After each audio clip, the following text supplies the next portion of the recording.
Hi dear friends, welcome to chalkboard stories. അപ്പോൾ നമ്മുടെ ഇന്നത്തെ മോക്ക് ടെസ്റ്റ് സെറ്റ് 7 ആണ്. 10th പ്രിലിംസിന്റെ നമ്മുടെ ഇന്നത്തെ ടോപ്പിക് എന്ന് പറയുന്നത് ശ്രീനാരായണ ഗുരു ആണ്. അപ്പോൾ അതോടുകൂടി നമ്മുടെ ആ ഒരു ടോപ്പിക്കിൽ 6th മൊഡ്യൂളിൽ നമ്മുടെ കേരളത്തിലെ സാമൂഹ്യ പരിഷ്കരണ നവോത്ഥാന നായകരുടെ ഓൾമോസ്റ്റ് ഒരു ഹാഫ് പോർഷൻ കംപ്ലീറ്റ് ആകും. അയ്യങ്കാളി ചട്ടമ്പി സ്വാമികൾ നമ്മൾ ചെയ്തു, അതേപോലെ ശ്രീനാരായണ ഗുരു. നെക്സ്റ്റ് ഇനി വരുന്നത് പണ്ഡിറ്റ് കറുപ്പനും വി ടി ഭട്ടതിരിപ്പാട്, കുമാരഗുരുദേവൻ, അതേപോലെ തന്നെ മന്നത്ത്. ഇതിന്റെ ക്ലാസ് ഓൾറെഡി നമുക്ക് പഠിക്കാനും കൂടി തന്നിട്ടുണ്ട്. ഓക്കെ, ആ ഒരു ടോപ്പിക്കും കൂടി ആകുമ്പോഴേക്കും അത്യാവശ്യം ആ ഒരു നവോത്ഥാന നായകരിൽ നമുക്ക് പറഞ്ഞിരിക്കുന്നത് സിലബസ്, നവോത്ഥാന നായകർ ഒത്തിരി പേരുണ്ട്, നമുക്ക് സിലബസിൽ എടുത്ത് പറഞ്ഞിരിക്കുന്നത് ഇത്രയും പേരുടെ പേരാണ്.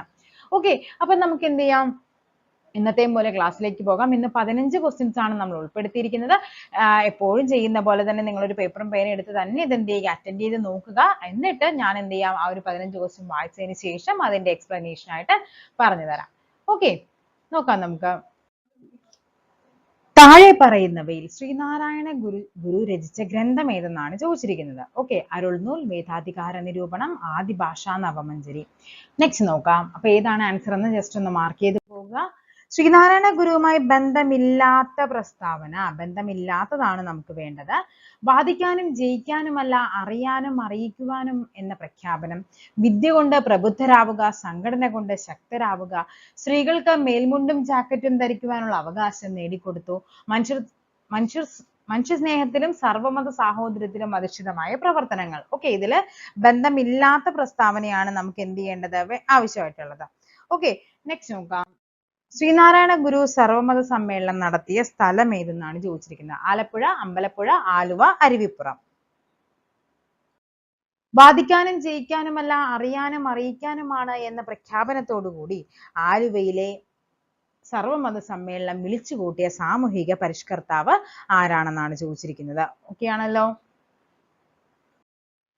1888 അരുവിക്കരയിൽ ശിവപ്രതിഷ്ഠ നടത്തിയ സാമൂഹ്യ പരിഷ്കർത്താവ്. അപ്പൊ ഇതൊക്കെ നിങ്ങൾക്ക് നമ്മൾ ശ്രീനാരായണ ഗുരു മാത്രമാണ് ക്വസ്റ്റ്യനിൽ പഠിക്കാൻ പറഞ്ഞിരിക്കുന്നത്, അതുകൊണ്ട് നിങ്ങൾക്ക് ഈസി ആയിട്ട് പറയാം ശ്രീനാരായണ ഗുരു ആണെന്നുള്ളത്. പക്ഷെ എങ്ങനെയൊക്കെയാണ് ക്വസ്റ്റ്യൻസ് വരുന്നത്, ആ ഒരു പാറ്റേൺ അറിയാൻ കൂടി വേണ്ടിയിട്ടാണ് എന്ത് ചെയ്യുന്നത്, ഇങ്ങനത്തെ ക്വസ്റ്റ്യൻസ് എല്ലാം ഉൾപ്പെടുത്തിയിരിക്കുന്നത്. നെക്സ്റ്റ് നോക്കാം. ചുവടെ കൊടുത്തിരിക്കുന്നത് ശ്രീനാരായണ ഗുരുവിൻ്റെതല്ലാത്ത കൃതി, അല്ലാത്ത കൃതിയാണ് നമുക്ക് വേണ്ടത് അല്ലെ. അഖിലത്തിരുട്ട്, ദർശനമാല, ജാതി മീമാംസ, ആത്മോപദേശ ശതകം. ശ്രീനാരായണ ഗുരു രണ്ടാം ബുദ്ധൻ എന്നറിയപ്പെട്ടു. ശ്രീനാരായണ ഗുരു സ്ഥാപിച്ചതാണ് ആത്മവിദ്യാസംഘം. 1909 ഗുരു ശിവഗിരിയിൽ ശാരദാമഠം സ്ഥാപിച്ചു. മുകളിൽ പറഞ്ഞവയിൽ തെറ്റായ പ്രസ്താവന 2, 3 എല്ലാം ശരി, 2 മാത്രം 1, 2. ശ്രീനാരായണ ഗുരുവുമായി ബന്ധപ്പെട്ട വസ്തുതകളുടെ ശരിയായ ജോഡി. അരുവിപ്പുറം പ്രതിഷ്ഠ, ടാഗോറിന്റെ സന്ദർശനം, ഗാന്ധിജിയുടെ സന്ദർശനം, ഗുരുവിന്റെ സമാധി. അപ്പൊ വർഷങ്ങളാണ് നമുക്ക് വേണ്ടത് അല്ലെ. നെക്സ്റ്റ് നോക്കാം. ശ്രീനാരായണ ഗുരുവിനെ കുറിച്ച് താഴെ തന്നിരിക്കുന്ന പ്രസ്താവനകളിൽ നിന്ന് ശരിയായ ഉത്തരം. ചെമ്പഴന്തിയിൽ മാടനാശാന്റെയും വയൽവാരത്ത് കുട്ടിയുടെയും മകനായി ജനിച്ചു. ഗജേന്ദ്രമോക്ഷം വഞ്ചിപ്പാട്ടായിരുന്നു അദ്ദേഹം ആദ്യമായി രചിച്ച കൃതി. 1888 ശിവപ്രതിഷ്ഠ നടത്തി. താഴെ പറയുന്ന സാമൂഹ്യ പരിഷ്കർത്താക്കളെ പരിഗണിക്കുക. ശ്രീനാരായണ ഗുരു, ഡോക്ടർ പൽപു കുമാർ, നാശാൻ ടി കെ മാധവൻ. മുകളിൽ പറഞ്ഞവയിൽ ആരാണ് SNDP യോഗവുമായി ബന്ധപ്പെട്ടിരിക്കുന്നത്? നെക്സ്റ്റ് നോക്കാം. ശ്രീനാരായണ ഗുരുവുമായി ബന്ധമില്ലാത്തത് മനുഷ്യത്വമാണ്, മനുഷ്യന്റെ ജാതി എന്ന് പ്രഖ്യാപിച്ചു. അരുവിപ്പുറത്ത് ശിവപ്രതിഷ്ഠ നടത്തി. സാധുജന പരിപാലന സംഘം സ്ഥാപിച്ചു. 1 മാത്രം, 3 മാത്രം, 2 മാത്രം, 1, 2. യുഗപുരുഷൻ എന്ന ചലച്ചിത്രം ആരുടെ ജീവിതകഥയാണ്? വൈകുണ്ഠസ്വാമി, അയ്യങ്കാളി, ശ്രീനാരായണ ഗുരു, ചട്ടമ്പിസ്വാമി. വിദ്യ കൊണ്ട് പ്രബുദ്ധരാകുക, സംഘടന കൊണ്ട് ശക്തരാകുക എന്ന സന്ദേശം നൽകിയ സാമൂഹ്യ പരിഷ്കർത്താവാര്? താഴെ പറയുന്നവയിൽ ശ്രീനാരായണ ഗുരു രചിച്ച ഗ്രന്ഥം ഏതാണ്? അരുൾനൂൽ, വേദാധികാര നിരൂപണം, ആദിഭാഷാ നവമഞ്ജരി. ജാതിഭേദം മതദ്വേഷം ഏതുമില്ലാതെ സർവരും സോദരത്വേന വാഴുന്ന മാതൃകാ സ്ഥാപനമാണിത്. ഇത് രേഖപ്പെടുത്തിയിരിക്കുന്നത് എവിടെ? ശബരിമല, ഗുരുവായൂർ ക്ഷേത്രം, അരുവിപ്പുറം ക്ഷേത്രം, അമ്പലപ്പുഴ. ഓക്കെ, അപ്പൊ ഇത്രയുമാണ് നമ്മുടെ 15 ക്വസ്റ്റ്യൻസ് വന്നിരിക്കുന്നത്. ഇനി നമുക്ക് ഫാക്ട്സ് എല്ലാം നമുക്ക് പഠിച്ചു തന്നെ പോകാം. അപ്പൊ നമുക്ക് എന്ത് ചെയ്യാം, ആൻസറിലേക്ക് പോകാം. അപ്പൊ നമ്മൾ ആൻസറിലേക്ക് പോവുകയാണ്. ആൻസറിലേക്ക് പോകുന്നതിന് മുമ്പ് നമുക്ക് എന്ത് ചെയ്യാം, ശ്രീനാരായണ ഗുരു എന്ന വ്യക്തിയെ പറ്റി നമുക്ക് ബേസിക് ആയിട്ട് നമ്മൾ പഠിക്കേണ്ട കുറച്ച് കാര്യങ്ങൾ നമുക്ക് നോക്കാം. എന്നിട്ട് നമുക്ക് എന്ത് ചെയ്യാം, എന്നിട്ട് നമുക്ക് ആൻസർ ചെയ്യാൻ പറ്റുന്നുണ്ടോ ഇല്ലേ എന്നുള്ളത് ചെക്ക് ചെയ്യാം. ഓക്കെ, അപ്പൊ ശ്രീനാരായണ ഗുരുവിനെ പറ്റി പഠിക്കുമ്പോൾ നമ്മൾ ആദ്യം തന്നെ പഠിക്കേണ്ടത് അദ്ദേഹത്തിന്റെ ജനനവും മരണവുമാണ്. ഓക്കെ, എന്നാണ് 1856 ഓഗസ്റ്റ് 20-നാണ് ആര് ജനിക്കുന്നത്? നമ്മുടെ ശ്രീനാരായണ ഗുരുവിന്റെ ജനനം എന്ന് പറയുന്നത്. 1928 സെപ്റ്റംബർ 20-നാണ് അദ്ദേഹത്തിന്റെ മരണം. ഇദ്ദേഹത്തിന്റെ ജനനവും മരണവും എന്ത് ചെയ്തിട്ടുണ്ട്? പരീക്ഷയ്ക്ക് ചോദിച്ചിട്ടുണ്ട്.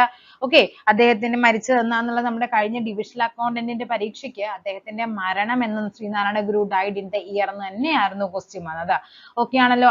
അതേപോലെ അദ്ദേഹം സമാധിയായ സ്ഥലം ചോദിക്കാറുണ്ട്. അതെവിടെയാണ് അദ്ദേഹം സമാധിയായത്? നമ്മളൊക്കെ അല്ലെ, ശിവഗിരിയിലാണ് അദ്ദേഹം എന്ത് ചെയ്തത്? സമാധിയായത്. ഓക്കെ ആണല്ലോ.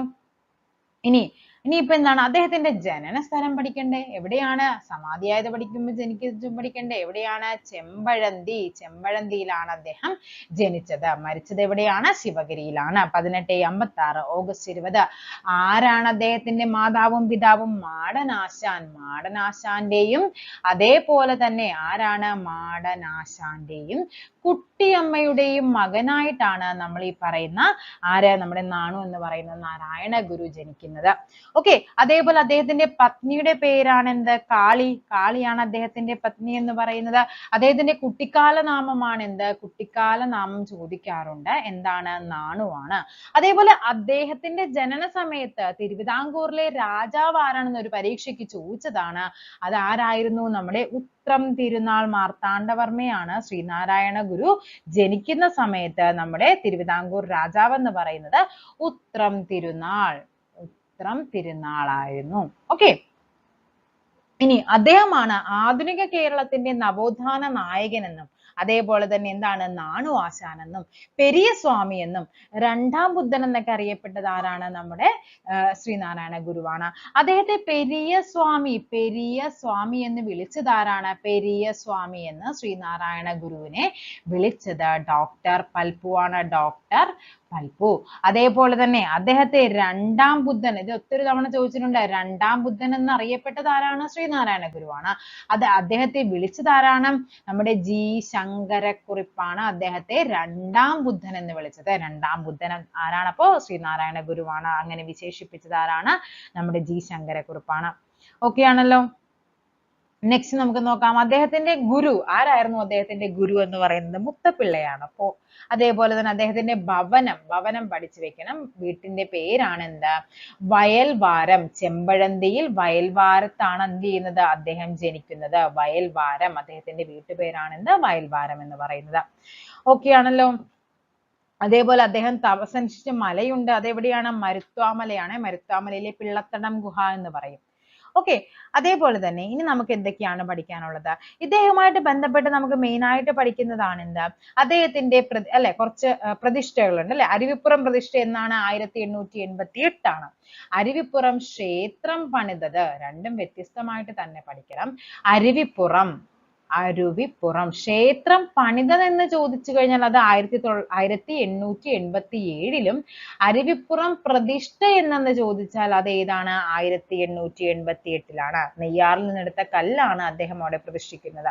ഓക്കെ, അതേപോലെ തന്നെ അരുവിപ്പുറം വിപ്ലവം എന്നൊക്കെ അറിയപ്പെടുന്ന നമ്മുടെ ഈ പറയുന്ന അരുവിപ്പുറം ശിവപ്രതിഷ്ഠയാണ്. ഇനി അതേപോലെ തന്നെ എന്താണ്? നമ്മുടെ കൃതികൾ അല്ലെ, ശ്രീനാരായണ ഗുരുവുമായിട്ട് ബന്ധപ്പെട്ട കുറച്ച് കൃതികളുണ്ട്. അതിൽ തന്നെ അദ്ദേഹത്തിന്റെ ആദ്യ രചന, ഫസ്റ്റ് രചന എന്ന് പറയുന്നത് ഏതാണ്? ഗജേന്ദ്രമോക്ഷമാണ്. ഗജേന്ദ്രമോക്ഷം വഞ്ചിപ്പാട്ടാണ് അദ്ദേഹത്തിന്റെ ആദ്യ കൃതി എന്ന് പറയുന്നത്. ഇത് അദ്ദേഹം സമർപ്പിച്ചത് നമ്മുടെ ചട്ടമ്പി സ്വാമിക്കാണ്. അദ്ദേഹം എന്ത് ചെയ്യുന്നത്? ഈ പറയുന്ന ഗജേന്ദ്രമോക്ഷം വഞ്ചിപ്പാട്ട് സമർപ്പിക്കുന്നത്. അദ്ദേഹത്തിന്റെ ഭാര്യയായ കാളി, നമ്മൾ പറഞ്ഞു അദ്ദേഹത്തിന്റെ ഭാര്യയുടെ പേര് കാളി എന്നാണെന്ന്. അദ്ദേഹത്തിന്റെ ഭാര്യയായ കാളിയെ പറ്റി എഴുതിയതാണ് എന്ത്? കാളിമാല. ആരെപ്പറ്റി എഴുതിയതാണ്? അദ്ദേഹത്തിന്റെ ഭാര്യയെ പറ്റി എഴുതിയതാണ്. ഓക്കെ, അദ്ദേഹം ആദ്യമായിട്ട് കണ്ണാടി പ്രതിഷ്ഠ നടത്തി. അതെവിടെയാണ് കണ്ണാടി പ്രതിഷ്ഠ? ശ്രീനാരായണ ഗുരു ആദ്യമായിട്ട് കണ്ണാടി പ്രതിഷ്ഠ നടത്തിയത് കളവൻകോടാണ്. കളവൻകോട് ക്ഷേത്രം. ഓക്കെ, ഇനി എന്താണ് നമുക്ക് അദ്ദേഹത്തെ പറ്റി പഠിക്കാനുള്ളത്? ബുക്കുകൾ കുറെ ഉണ്ട് കേട്ടോ. പുസ്തകങ്ങളെല്ലാം നമുക്ക് പഠിക്കാനുള്ള പുസ്തകങ്ങളാണ്. എല്ലാത്തിന്റെയും പേര് ഡീറ്റെയിൽ ആയിട്ട് തന്നെ നമുക്ക് പഠിക്കാനുണ്ട്. പിന്നെ ഉള്ളത് എന്ന് പറഞ്ഞാൽ ഇവർ തമ്മിൽ കുറെ പേര് തമ്മിൽ കണ്ട കുറച്ച് കാര്യങ്ങളുണ്ട്. നമുക്ക് എന്ത് ചെയ്യാം, പുസ്തകങ്ങൾ പഠിക്കാം. ആത്മോപദേശ ശതകം, രണ്ട് പുസ്തകം പറഞ്ഞു. പിന്നെ ഉള്ളതാണ്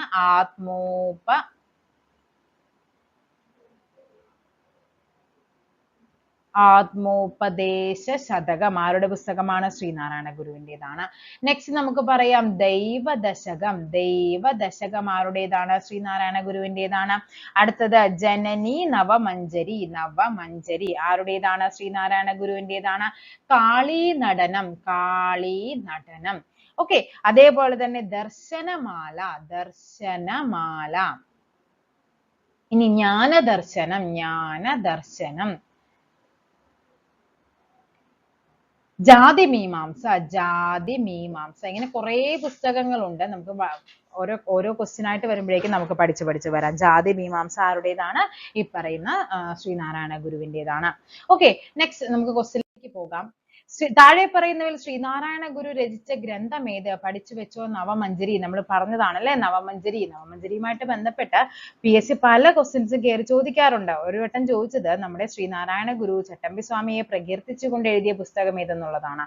അതേതാണ്? നവമഞ്ജരിയാണ്. നമ്മൾ ചട്ടമ്പി സ്വാമി പഠിച്ചപ്പോഴും സെയിം കൺസെപ്റ്റ് പഠിച്ചില്ലേ? അതിൽ ചോദിച്ചിരുന്നത് നവമഞ്ജരി എന്ന കൃതി എഴുതിയത് ചട്ടമ്പി സ്വാമി എന്നായിരുന്നു പറഞ്ഞത്, ഒരു സ്റ്റേറ്റ്മെന്റ് തന്നിട്ട്.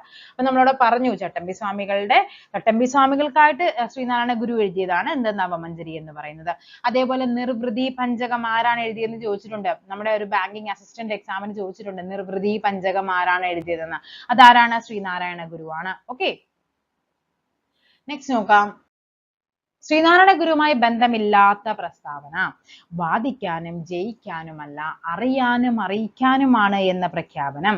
ഓക്കെ, ആരുമായിട്ട് ബന്ധപ്പെട്ടതാണ്? ശ്രീനാരായണ ഗുരുവുമായിട്ട് ബന്ധപ്പെട്ടതാണ്. പഠിച്ചു വെച്ചോ. ഇങ്ങനത്തെ കുറെ കോഡ്സ് നമുക്ക് പഠിക്കാനുണ്ട്. വാദിക്കാനും ജയിക്കാനുമല്ല. ഇത് നമ്മുടെ LDC, നമ്മുടെ പ്രിലിംസ് 2023 പ്രിലിംസിന് ചോദിച്ച ക്വസ്റ്റ്യൻ ഇങ്ങനെ എടുത്തായിരുന്നു ചോദിച്ചത്. അതുകൊണ്ടാണ് ഇങ്ങനത്തെ ക്വസ്റ്റ്യൻസ് ഒക്കെ ഉൾപ്പെട്ടത്. അത് അന്ന് ചോദിച്ച ക്വസ്റ്റ്യൻ ഇങ്ങനെയായിരുന്നു, വാദിക്കാനും ജയിക്കാനുമല്ല, അറിയാനും അറിയിക്കാനുമാണ്. ആരുടെ പ്രശസ്തമായ വാക്കുകളാണിതെന്നാണ്. പക്ഷേ ഈ ക്വസ്റ്റ്യൻ പേപ്പറിൽ എന്താണ് 2025 വന്നപ്പോഴേക്കും അത് തന്നെ ഒരു സ്റ്റേറ്റ്മെന്റ് ആയിട്ട് തന്നു. ഇത്രയേ ഉള്ളൂ വ്യത്യാസം ക്വസ്റ്റ്യൻസ് വരുമ്പോഴേക്കും. വിദ്യ കൊണ്ട് പ്രബുദ്ധരാകുക, സംഘടന കൊണ്ട് ശക്തരാകുക. അതും ആരാണ് പറഞ്ഞത്? നമ്മുടെ ശ്രീനാരായണ ഗുരുവാണ്. അപ്പൊ ഇത് ബന്ധമുള്ളതാണ്.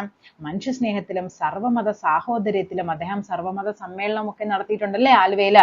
ആലുവ സർവമത സമ്മേളനം നമുക്ക് പഠിക്കാനുള്ള ഒരു ഫാക്റ്റ് ആണ്. അപ്പോ അതുമായിട്ട് ബന്ധപ്പെട്ട് വരുന്നതാണിത്. ഓക്കെ, അപ്പൊ ഇവിടെ ഏതാണ്?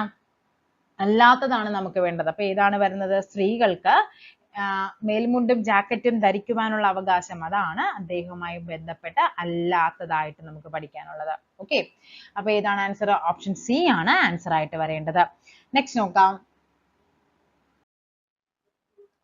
ഓക്കെ, അപ്പൊ ഇതേപോലുള്ള കോഡ്സ് നമുക്ക് കറക്റ്റ് ആയിട്ട് പഠിച്ചു വെക്കണം. വിദ്യ കൊണ്ട് പ്രബുദ്ധരാകുക ആരുമായി ബന്ധപ്പെട്ടതാണ്? ശ്രീനാരായണ ഗുരു. വിദ്യ കൊണ്ട് പ്രബുദ്ധരാകുക. പിന്നെ വരുന്നത് ഏതാണ്? നമ്മുടെ ജാതിഭേദം മതദ്വേഷം ഏതുമില്ലാതെ സർവരും സോദരത്വേന വാഴുന്ന മാതൃകാ സ്ഥാപനമാണിത്. അതേതാണ്? ജാതിഭേദം മതദ്വേഷം. അത് അദ്ദേഹം അരുവിപ്പുറം പ്രതിഷ്ഠ, അരുവിപ്പുറം ക്ഷേത്രത്തിലാണ് എന്ത് ചെയ്തിരിക്കുന്നത്? ഇത് രേഖപ്പെടുത്തിയിരിക്കുന്നത്. ഓക്കെ, നെക്സ്റ്റ് നോക്കാം. വാദിക്കാനും ജയിക്കാനുമല്ല. അതാരാണ്? അതും ശ്രീനാരായണ ഗുരുവിന്റെ വാക്കുകളാണ്.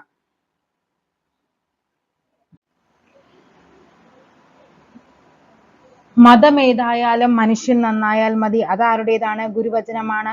മനുഷ്യത്വമാണ് മനുഷ്യജാതി എന്ന് പറഞ്ഞു. മനുഷ്യത്വമാണ് മനുഷ്യജാതി എന്ന് അഭിപ്രായപ്പെട്ടു. ഓക്കെ, അതേപോലെ നാം പ്രതിഷ്ഠിച്ചത് നമ്മുടെ ശിവനെയാണ്, ഈഴവ ശിവനെയാണ്. അങ്ങനെ പറഞ്ഞത് ആരാണ്? നമ്മുടെ ശ്രീനാരായണ ഗുരുവാണ്. ഒരു ജാതി ഒരു മതം ഒരു ദൈവം മനുഷ്യനാരാണ്? ശ്രീനാരായണ ഗുരുവിന്റെ വചനമാണ്. മദ്യം വിഷമാണ്, അതുണ്ടാക്കരുത്, കൊടുക്കരുത്, കുടിക്കരുത് എന്ന് പറഞ്ഞതും ആരാണ്? ശ്രീനാരായണ ഗുരുവാണ്. ഓക്കെ, അതേപോലെ തന്നെ ഇനി ക്ഷേത്ര നിർമ്മാണമല്ല, വിദ്യാലയ നിർമ്മാണമാണ് ജനതയ്ക്ക് വേണ്ടത്. പ്രധാന ദേവാലയം വിദ്യാലയം തന്നെയാകണം. ഈ ക്വസ്റ്റ്യൻ പരീക്ഷയ്ക്ക് ചോദിച്ചിട്ടുണ്ട്. ഇത് ആരാണ് പറഞ്ഞത്? ഗുരുവചനമാണ്. ഓക്കെ, അതായത് നമ്മുടെ വാഗ്ഭടാനന്ദനാണ് ഈ ഒരു വചനത്തിന് പ്രചോദനമായതെന്നാണ് അഭിപ്രായപ്പെടുന്നത്. ഓക്കെ, നെക്സ്റ്റ് നമുക്ക് നോക്കാം. ശ്രീനാരായണ ഗുരു സർവമത സമ്മേളനം നടത്തിയ സ്ഥലം എവിടെയാണ്? സർവമത സമ്മേളനം നടത്തുന്നത് അത് ആലുവയിലാണ്. ആലുവ സർവമത സമ്മേളനമാണ്. വാദിക്കാനും ജയിക്കാനുമല്ല അറിയാനും അറിയിക്കുവാനുമാണ് എന്ന പ്രഖ്യാപനത്തോടു കൂടി ആലുവയിൽ സർവമത സമ്മേളനം. അപ്പൊ ചോദിക്കാം, ഈ പറയുന്ന കോട്ട് വാദിക്കാനും ജയിക്കാനുമല്ല അറിയാനും അറിയിക്കാനുമാണ് എന്ന പ്രസ്താവന ഏത് സംഭവവുമായി ബന്ധപ്പെട്ടിരിക്കുന്നു? എവിടെയാണ്? അത് നമ്മുടെ ആലുവ സർവമത സമ്മേളനമാണ്. ആരാണ്? ശ്രീനാരായണ ഗുരുവാണ്. നമ്മൾ നേരത്തെ കണ്ടില്ലേ ജാതിഭേദം മതദ്വേഷം, അത് എവിടെയാണ് രേഖപ്പെടുത്തിയിരിക്കുന്നത്? നമ്മുടെ ലാസ്റ്റ് ക്വസ്റ്റ്യൻ അതായിരുന്നു. അത് അരുവിപ്പുറമാണ്. അതേപോലെ തന്നെ ഈ കോട്ടുകൾ എന്ത് സംഭവമായിട്ട് ബന്ധപ്പെട്ടതാണെന്നും കൂടി എന്ത് ചെയ്യാം? പരീക്ഷയ്ക്ക് ചോദിക്കാൻ ചാൻസ് ഉണ്ട്. 1888 അരുവിക്കരയിൽ ശിവപ്രതിഷ്ഠ നടത്തിയ അപ്പൊ എന്നാണ് അരുവിപ്പുറം പ്രതിഷ്ഠ? അതാണ് നമ്മളിവിടെ പഠിക്കേണ്ടത്. 1888 അരുവിപ്പുറം പ്രതിഷ്ഠ ശ്രീനാരായണ ഗുരുവാണ്. ചുവടെ കൊടുത്തിരിക്കുന്നതിൽ ശ്രീനാരായണ ഗുരുവിൻ്റെതല്ലാത്ത കൃതി, അല്ലാത്തതാണ് വേണ്ടത് നമുക്ക്. ദർശനമാല ശ്രീനാരായണ ഗുരുവിൻ്റെതാണ്. അതേപോലെ തന്നെ ജാതി മീമാംസ ശ്രീനാരായണ ഗുരുവിൻ്റെതാണ്. ആത്മോപദേശ ശതകം ശ്രീനാരായണ ഗുരുവിൻ്റെതാണ്. അതേപോലെ തന്നെ നമ്മൾ കുറേ പറഞ്ഞല്ലോ കൃതികള്. ജാതി നിർണയമുണ്ട്, ജാതി ലക്ഷണമുണ്ട്, അതേപോലെ തന്നെ കുണ്ടലിനി പാട്ടുണ്ട്. പിന്നെ ഏതായിരുന്നു നമ്മൾ പറഞ്ഞത്? ഇമ്പോർട്ടന്റ് ആയിട്ട് ചോദിക്കുന്ന ഈ ഒരു കൃതികളൊക്കെയാണ് ട്ടോ തന്നിരിക്കുന്നത്. നവമഞ്ചരി ഉണ്ട്. നവമഞ്ചരി എന്ന് പറയുന്നത് ഞാൻ പറഞ്ഞു ചട്ടമ്പി സ്വാമികൾക്ക് വേണ്ടിയിട്ട് എഴുതിയതാണ്. അത് ശരിക്കും പറഞ്ഞ ഒരു സുബ്രഹ്മണ്യ സ്തോത്രമാണ്. ഓക്കെ, നെക്സ്റ്റ് നോക്കാം. അപ്പൊ അഖിലത്തിരുട്ടാണ് ഇവിടെ അല്ലാത്തതെന്ന് പറയുന്നത്. ശ്രീനാരായണ ഗുരു രണ്ടാം ബുദ്ധൻ എന്ന് അഭിപ്രായപ്പെട്ടു. ശരിയാണ്, നമ്മൾ പറഞ്ഞല്ലേ ശ്രീനാരായണ ഗുരുവാണ് രണ്ടാം ബുദ്ധൻ എന്നറിയപ്പെട്ടത്. ശ്രീനാരായണ ഗുരു സ്ഥാപിച്ചതാണ് ആത്മവിദ്യാസംഘം. തെറ്റാണ്. ആത്മവിദ്യാസംഘം ആരാണ്? വാഗ്ഭടാനന്ദരാണ്. 1909 ശിവഗിരി ശാരദാ മഠം അദ്ദേഹം സ്ഥാപിച്ചിട്ടുണ്ട്. ഓക്കെ, അവിടെയും നമുക്ക് അതും എന്താണ്? ശരിയായ പ്രസ്താവനയാണ്. സോ ഇവിടെ ഏതാണ് ശരിയല്ലേ വേണ്ടത്? ഇതിൽ തെറ്റായതാണ്. കണ്ടോ, ഇവിടെയാണ് നമുക്ക് തെറ്റിപ്പോണത്. തെറ്റായ പ്രസ്താവനയാണ്. സോ ഓപ്ഷൻ ബി 2 മാത്രമാണ് ഇവിടെ തെറ്റായ പ്രസ്താവന എന്ന് പറയുന്നത്. ഓക്കെ, നെക്സ്റ്റ് നോക്കാം. ശ്രീനാരായണ ഗുരുവുമായി ബന്ധപ്പെട്ട വസ്തുതകളുടെ ശരിയായ ജോഡി കണ്ടെത്താൻ. അരുവിപ്പുറം പ്രതിഷ്ഠ 1888 നമുക്കത് അറിയാവുന്ന കാര്യമാണ്. 1 സി ആണെന്ന് മനസ്സിലായി. സോ ഇത് രണ്ടും അങ്ങ് കട്ട് ചെയ്തു. ടാഗോറിന്റെ സന്ദർശനം, ഗാന്ധിജിയുടെ സന്ദർശനം, ഗുരുവിന്റെ സമാധി. ഗുരു എന്നാണ് മരിക്കുന്നത്? 1928 നമ്മൾ ആദ്യം തന്നെ പറഞ്ഞു അല്ലെ. 4 ബി ആണെന്ന് മനസ്സിലായി. സോ ആൻസർ വരേണ്ടത് ഓപ്ഷൻ സി ആണ് ആൻസർ ആയിട്ട് വരേണ്ടത്. അരുവിപ്പുറം പ്രതിഷ്ഠ 1888. അതേപോലെ തന്നെ ഏതാണ്? ടാഗോറിന്റെ സന്ദർശനം 2A 1928 ആണ് ടാഗോറും ആരും തമ്മിൽ കാണുന്നത്? നമ്മുടെ ശ്രീനാരായണ ഗുരുവും തമ്മിൽ കാണുന്നത്. ഗാന്ധിജിയുടെ സന്ദർശനം എന്നാണ്? 1925 വൈക്കം സത്യാഗ്രഹവുമായിട്ട് ബന്ധപ്പെട്ടാണ് ഗാന്ധിജി വന്നത്. ആ സമയത്താണ് ശ്രീനാരായണ ഗുരുവിനെ കണ്ടുമുട്ടുന്നത്. അപ്പൊ എന്ത് ചെയ്യണം? നമ്മൾ ഈ പറയുന്ന വർഷങ്ങളെല്ലാം പഠിക്കണം. നമ്മൾ ശ്രീനാരായണ ഗുരുവും ആരൊക്കെയാണ്? ആൾക്കാരുടെ പേരെഴുതാൻ നമ്മൾ ശ്രീനാരായണ ഗുരു ആയിട്ടാണെന്നുള്ളത് ഓർത്തിരിക്കുക. ചട്ടമ്പി സ്വാമിയായിട്ട് നമ്മൾ പറഞ്ഞു. ചട്ടമ്പി സ്വാമിയും ശ്രീനാരായണ ഗുരുവും തമ്മിൽ കണ്ടുമുട്ടിയത് 1882 ആണെന്ന് പറഞ്ഞു. ചട്ടമ്പി സ്വാമിയും വിവേകാനന്ദനും കണ്ടുമുട്ടിയത് എന്നാണ്? കഴിഞ്ഞ ക്ലാസ്സിൽ പറഞ്ഞതല്ലേ 1892 ആണെന്നുള്ളത്. അപ്പൊ ചട്ടമ്പി സ്വാമിയായിട്ട് കണ്ടുമുട്ടി. നെക്സ്റ്റ് പിന്നെ ആരെയാണ് നമുക്ക് പറയാനുള്ളത്? കുമാരനാശാൻ അല്ലെ. കുമാരനാശാൻ ചട്ടമ്പി സ്വാമിയുടെ നമ്മൾ പഠിക്കുമ്പോൾ വളരെ ഇമ്പോർട്ടന്റ് ആയിട്ടൊരു വ്യക്തിയാണ്. SNDP ഒക്കെ പഠിക്കുമ്പോൾ അല്ലെ കുമാരനാശാനുമായിട്ട് ബന്ധപ്പെട്ട ഒത്തിരി കാര്യങ്ങൾ. അതേപോലെ ഗുരുവും ടാഗോറും തമ്മിൽ കാണുമ്പോൾ ഈ അദ്ദേഹത്തിന്റെ ഭാഷ നമ്മൾ ട്രാൻസ്ലേറ്റ് ചെയ്യുന്ന വ്യക്തിയായിരുന്നു ആരായി പറയുന്ന കുമാരനാശാൻ എന്ന് പറയുന്നത്. ഓക്കെ, അപ്പൊ കുമാരനാശനെ കണ്ടുമുട്ടിയത് എന്നാണ്? 1891. ഇനി നമ്മുടെ ശ്രീനാരായണ ഗുരുവും ഡോക്ടർ പൽപ്പുവും തമ്മിൽ കണ്ടുമുട്ടി. ഇവരെല്ലാം SNDP ആയിട്ട് ബന്ധപ്പെട്ട നേതാക്കളാണ്.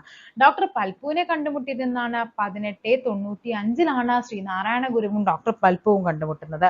ഇനി ഗുരുവും അയ്യങ്കാളിയും കണ്ടുമുട്ടുന്നുണ്ടല്ലോ. അയ്യങ്കാളിയും ഗുരുവും തമ്മിൽ. അയ്യങ്കാളി നമ്മൾ പഠിച്ചു 1911 അദ്ദേഹം എന്ത് ചെയ്യുന്നുണ്ട്? മറ്റേ നമ്മുടെ ഏതിലായിരുന്നു? ശ്രീമൂലം പ്രജാസഭയിൽ അംഗമാകുന്നത് 1911 ആണെന്ന് നമ്മൾ പഠിച്ചിട്ടില്ലേ. അപ്പൊ 1912 എന്ത് ചെയ്യുന്നത്? അയ്യങ്കാളിയും ശ്രീനാരായണ ഗുരുവും തമ്മിൽ കണ്ടുമുട്ടുന്നത്. 2 വർഷം കഴിഞ്ഞിട്ട് ആരെ കണ്ടുമുട്ടുന്നുണ്ട്? വാഗ്ഭടാനന്ദനെ 1914 വാഗ്ഭടാനന്ദനെ കണ്ടുമുട്ടുന്നു. പിന്നീട് 2 വർഷം കഴിഞ്ഞപ്പോൾ ആരെ കണ്ടുമുട്ടി? രമണ മഹർഷിയാണ് 1916 കണ്ടുമുട്ടുന്നത്. ഇനി ടാഗോറിനെ കണ്ടുമുട്ടുന്നത് എന്നാണ്? ടാഗോർ 1922 ടാഗോറിനെ കണ്ടുമുട്ടുന്നത്. ഗാന്ധിജിയെ കണ്ടുമുട്ടുന്നത് എവിടെയാണ്? അതും നമ്മുടെ 1925 ഓക്കെ, ഇത് എവിടെ വെച്ചായിരുന്നു? 1925 ശിവഗിരിയിൽ വെച്ചിട്ടാണ് കണ്ടുമുട്ടുന്നത്. ഇതും നമ്മുടെ ശിവഗിരിയിലാണ് ടാഗോറിനെ കണ്ടുമുട്ടുന്നത്. അപ്പൊ പഠിച്ചു വെച്ചു, ഗുരുവും ടാഗോറിന്റെയും സംഭാഷണം മലയാളത്തിലേക്ക് പരിഭാഷപ്പെടുത്തിയത് ആരാണ്? നമ്മളിപ്പോ പറഞ്ഞല്ലോ, ആരാണ്? കുമാരനാശാനാണ് ഗുരുവിന്റെയും ഈ പറയുന്ന ടാഗോറിന്റെയും സംസാരങ്ങളെ ട്രാൻസ്ലേറ്റ് ചെയ്ത് കൊടുത്തിരുന്നത്. നെക്സ്റ്റ് നോക്കാം, ശ്രീനാരായണ ഗുരുവിനെ കുറിച്ച് താഴെ തന്നിരിക്കുന്ന പ്രസ്താവനകൾ ശരിയായത്. ചെമ്പഴന്തിയിൽ മാടനാശാന്റെയും മയിൽവാരത്ത് കുട്ടിയുടെയും മകനായി ജനിച്ചു. ശരിയാണ്, ചെമ്പഴന്തിയിലാണ് മാടനാശാന്റെയും കുട്ടിയമ്മയുടെയും മകനായിട്ട് ഈ പറയുന്ന ശ്രീനാരായണ ഗുരു ജനിക്കുന്നത്. ഭാര്യയുടെ പേരെന്തായിരുന്നു? കാളി. അങ്ങനെയാണ് കാളിമാല എന്ന കൃതി വരുന്നത്. ഗജേന്ദ്രമോക്ഷം വഞ്ചിപ്പാട്ടായിരുന്നു ആദ്യത്തെ കൃതി. 1887 അരുവിപ്പുറം ശിവപ്രതിഷ്ഠ നടത്തി. സോ ഇവിടെ എല്ലാ പ്രസ്താവനകളും ശരിയാണ്. താഴെ പറയുന്ന സാമൂഹ്യ പരിഷ്കർത്താക്കളെ പരിഗണിക്കുക. ഇതില് SNDPയുമായിട്ട് ബന്ധപ്പെട്ടവരാണ് നമുക്ക് വേണ്ടത്, അല്ലെ? SNDPയിൽ ഇപ്പൊ ഇതിലൊക്കെ പോകുന്നവരാണെങ്കിൽ, അതായത് SNDPയുമായിട്ട് ബന്ധമുള്ളവരാണെങ്കിൽ, നമ്മൾ പണ്ട് കുഞ്ഞു സമയത്തൊക്കെ, ഇപ്പോഴും ഉണ്ട് ജാഥകള്, പക്ഷെ പണ്ട് കാലത്തൊക്കെ ജാഥയ്ക്ക് പോകുമായിരുന്നു SNDPയുടെ. അപ്പോൾ ഉണ്ടായിരുന്നൊരു എന്തായിരുന്നു? മുദ്രാവാക്യം തന്നെയായിരുന്നു എന്താണ്? ഡോക്ടർ പൽപ്പു, കുമാരനാശാൻ, TK മാധവൻ, അയ്യപ്പൻ എന്നും പറഞ്ഞ് നമ്മളൊരു ജാഥയ്ക്ക് പോകുമ്പോൾ ഇങ്ങനെ വിളിച്ചു പറയുമായിരുന്നു. അപ്പൊ അങ്ങനെ നിങ്ങൾ ഓർത്ത് വെച്ചാൽ, ഡോക്ടർ പൽപ്പു, കുമാരനാശാൻ, TK മാധവൻ, ഇവരെല്ലാവരും ആരാണ്? SNDPയുമായിട്ട് ബന്ധമുള്ളവരാണ്. ശ്രീനാരായണ ഗുരു ഓൾമോസ്റ്റ് നമുക്ക് അറിയാം. സോ എല്ലാവരും ഉണ്ട്. ഓക്കെ, അപ്പൊ നമുക്കൊന്ന് SNDPയെ പറ്റി പഠിച്ചാലോ? എന്നാണ് SNDPയുടെ ആസ്ഥാനം എന്ന് പറയുന്നത്? എവിടെയാണ്? 1903 മെയ് 15 എന്ത് വരുന്നത്? SNDP രൂപവൽക്കരിക്കുന്നത്. എവിടെയാണ് അതിന്റെ ആസ്ഥാനം എന്ന് പറയുന്നത്? കൊല്ലം ജില്ലയിലാണ്. അതിന്റെ രൂപീകരണത്തിന് കാരണമായ യോഗം ചോദിക്കാറുണ്ട്. അതറിയപ്പെടുന്നത് വാവൂട്ട് യോഗം എന്നാണ്. SNDPയുടെ രൂപീകരണത്തിന് കാരണമായ യോഗമാണ് വാവൂട്ട് യോഗം. പഠിച്ചു വെച്ചോ. SNDPയുടെ അധ്യക്ഷനായിരുന്നു, അല്ലെങ്കിൽ SNDPയുടെ ആജീവനാന്ത അധ്യക്ഷൻ എപ്പോഴും, അല്ലെ, ഇപ്പോഴും ആരാണ്? SNDPയുടെ അധ്യക്ഷൻ എന്ന് പറയുന്നത് എപ്പോഴും ആരാണ്? ശ്രീനാരായണ ഗുരുവാണ്. അതിനൊരു മാറ്റവുമില്ല, അല്ലെ? ഇപ്പോൾ നമുക്ക് വരുന്ന പിന്നീടാണ് ഇതിന് എന്ത് ഉപാധ്യക്ഷൻ, അതിനാണ് മാറ്റം വരുന്നത്. ഉപാധ്യക്ഷൻ ആരായിരുന്നു? ഡോക്ടർ പൽപ്പു. ഡോക്ടർ പൽപ്പു ആണ് SNDPയുടെ ആദ്യത്തെ ഉപാധ്യക്ഷൻ എന്ന് പറയുന്നത്. സെക്രട്ടറി, SNDPയുടെ സെക്രട്ടറി ആരായിരുന്നു ആദ്യത്തേത്? കുമാരനാശാൻ. കുമാരനാശാൻ ആണ് SNDPയുടെ ആദ്യ സെക്രട്ടറി എന്ന് പറയുന്നത്. അതിന്റെ ആദ്യത്തെ പത്രം ചോദിക്കാറുണ്ട്. SNDPയുടെ ആദ്യ മുഖപത്രമാണെങ്കിൽ അത് യോഗനാഥമാണ്. യോഗനാഥം. ഇപ്പോ എന്താണ് SNDPയുടെ മുഖപത്രം എന്ന് പറയുന്നത്? അത് വിവേകോദയമാണ്. വിവേകോദയമാണ് നിലവിൽ SNDPയുടെ മുഖപത്രം എന്ന് പറയുന്നത്. ഓക്കെ, ഈ പറയുന്ന പത്രം ആരംഭിക്കുന്നത് 1904 പത്രം ആരംഭിക്കുന്നത്. അതിന്റെ ആദ്യ എഡിറ്റർ ചോദിച്ചു കഴിഞ്ഞാൽ ആരാണ്? ഫസ്റ്റ് എഡിറ്റർ എന്ന് ചോദിച്ചു കഴിഞ്ഞാൽ അത് നമ്മുടെ കുമാരനാശാനും. ആദ്യത്തെ ഔദ്യോഗിക എഡിറ്റർ ചോദിച്ചു കഴിഞ്ഞാൽ അത് M ഗോവിന്ദനാണ്. M ഗോവിന്ദനാണ്. ഓക്കെ ആണല്ലോ. നെക്സ്റ്റ് നോക്കാം, ശ്രീനാരായണ ഗുരുവുമായി ബന്ധമില്ലാത്ത പ്രസ്താവന. ഓക്കെ, മനുഷ്യത്വമാണ് മനുഷ്യജാതി എന്ന് പ്രഖ്യാപിച്ചു. ശരിയാണ്. അരുവിപ്പുറം ശിവപ്രതിഷ്ഠ നടത്തി. ശരിയാണ്. സാധുജന പരിപാലന സംഘം ആരാണ്? സാധുജന പരിപാലന സംഘം 1907 ആരംഭിച്ചതാണ്? അയ്യങ്കാളി. SNDPയുടെ മാതൃകയിൽ അയ്യങ്കാളി 1907 ആരംഭിക്കുന്നതാണ് സാധുജന പരിപാലന സംഘം. അതിന്റെ മുഖപത്രമാണ് സാധുജന പരിപാലനി. എല്ലാം നമ്മൾ പഠിച്ചതാണ് കഴിഞ്ഞ ക്ലാസ്സിൽ. സോ ആൻസർ ഏതാണ്? 3 മാത്രമാണ് ഇവിടെ തെറ്റ്. അതായത് ഓപ്ഷൻ സി ആണ്. ബന്ധമില്ലാത്ത പ്രസ്താവനയാണ് ചോദിച്ചിരിക്കുന്നത്. നെക്സ്റ്റ് നോക്കാം, യുഗപുരുഷൻ എന്ന ചലച്ചിത്രം. യുഗപുരുഷൻ എന്ന ചലച്ചിത്രം ആരുമായിട്ട് ബന്ധപ്പെട്ടതാണ്? ശ്രീനാരായണ ഗുരുവുമായിട്ട് ബന്ധപ്പെട്ടതാണ്. ഓക്കെ, വിദ്യ കൊണ്ട് പ്രബുദ്ധരാകുക, സംഘടന കൊണ്ട് ശക്തരാകുക. ആരാണ് പറഞ്ഞത്? ശ്രീനാരായണ ഗുരുവിന്റെ വാക്കുകളാണ്. വിദ്യ കൊണ്ട് പ്രബുദ്ധരാകുക. താഴെ പറയുന്നവരിൽ ശ്രീനാരായണ ഗുരു രചിച്ച ഗ്രന്ഥം ഏതാണ്? നമ്മൾ പറഞ്ഞതാണല്ലേ, നവമഞ്ചരിയാണ്. ക്വസ്റ്റ്യൻ റിപ്പീറ്റഡ് ആണ്. ജാതിഭേദം മതദ്വേഷം ഏതുമില്ലാതെ സർവരും സോദരത്വേന വാഴുന്ന മാതൃകാ സ്ഥാപനമാണ് ഇവിടെ, അല്ലെ? ഇതാണ് അരുവിപ്പുറം പ്രതിഷ്ഠയുമായിട്ട് ബന്ധപ്പെട്ടതാണ്. ഇനി അതേപോലെ കുറച്ച് ക്വസ്റ്റ്യൻസ് നമുക്ക് കണക്ട് ചെയ്ത് പോകാം. അരുവിപ്പുറം ശിവപ്രതിഷ്ഠ നടത്തിയതാരെന്ന് ചോദിക്കാറുണ്ട്. കഴിഞ്ഞ LGSന് ചോദിച്ചതാണ്. ശ്രീനാരായണ ഗുരുവാണ്. അതേപോലെ തന്നെ ബേസിക് ആയിട്ടുള്ള കാര്യം ചോദിക്കുന്നുണ്ട്. 1904 SNDPയുടെ ആദ്യ വാർഷിക യോഗം നടന്ന എവിടെയെന്ന് ചോദിക്കാറുണ്ട്. നമ്മൾ പറഞ്ഞു 1903 SNDP രൂപീകരിക്കുന്നത്. 1904 മെയ് 15 വരുമ്പോൾ ഒരു വർഷമാകുമല്ലോ. അതിന്റെ ആദ്യ വാർഷിക യോഗം നടന്നത് എവിടെയാണെന്ന് ചോദിച്ചിട്ടുണ്ട്. അത് നമ്മുടെ അരുവിപ്പുറമാണ്. പഠിച്ചു വെച്ചോളണം, അരുവിപ്പുറമാണ് ഫസ്റ്റ് വാർഷിക യോഗം. SNDP ആദ്യത്തെ വാർഷിക യോഗം എവിടെയാണ്? നമ്മുടെ അരുവിപ്പുറമാണ്. ആദ്യത്തെ വൈസ് പ്രസിഡന്റ് ആരാണ്? ഡോക്ടർ പൽപു. അത് നമ്മുടെ 2018 കോൺസ്റ്റബിൾ പരീക്ഷയ്ക്ക് ചോദിച്ചതാണ്. ഓക്കെ ആണല്ലോ. ആദ്യത്തെ സെക്രട്ടറി ആരാണ്? കുമാരനാശാനാണ്. പരീക്ഷയ്ക്ക് ചോദിച്ചതാണ്. അദ്ദേഹത്തിന്റെ പുസ്തകങ്ങളും അതേപോലെ ദൈവദശകം ഇതൊക്കെ എപ്പോഴും റിപ്പീറ്റഡ് ആയിട്ട് ചോദിക്കുന്ന കുറച്ച് കൃതികളാണ് ട്ടോ. ഓക്കെ ആണല്ലോ. അപ്പൊ ഇത്രയുമാണ് നമുക്ക് ഏകദേശം ബേസിക് ആയിട്ടുള്ള കാര്യങ്ങളും പ്രിലിംസിന് വേണ്ടിയുള്ള കണ്ടന്റുകളൊക്കെ ആയിട്ടുണ്ട്. അപ്പൊ നമുക്ക് എന്ത് ചെയ്യാം? അടുത്ത ക്ലാസ്സിൽ നമുക്ക് വീണ്ടും കാണാം. Thank you.